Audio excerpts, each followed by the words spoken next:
Oya. Vipi? Kama kawaida. Oi, ni kaza ile oi. Kwa wazi tena. Ndio, tuone. Au sio? Tuone. Nakubali mwamba. Watu wengine hawa. A few moments later.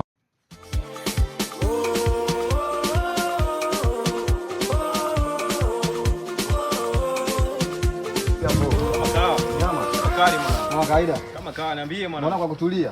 Mwanangu, si unajua tunapunga upepo kidogo, tuna refresh mind. Kweli mwanangu. Sema nini? Mwanangu niambie. Mimi na kipengele hapa mwanangu. Kuna ndugu yangu mmoja namtafuta kapotea. Ndugu yako? Kwa makini mwanangu, maana sasa hivi watu wengi wanapotea sana ndugu yangu. Sema nini? Hebu kwanza picha hiyo nimuone kama namjua sijui hivi.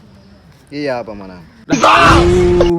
Huyu jamaa kama nimemwona kapita hapa sasa hivi. Usiniambie kaka.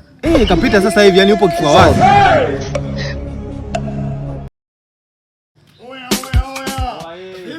Kama kawaida. Oi, ni kaza ile oi. Kwa wazi tena. Ndio, tuone. Au sio? Tuone. Nakubali mwamba. Kaelekea hivi.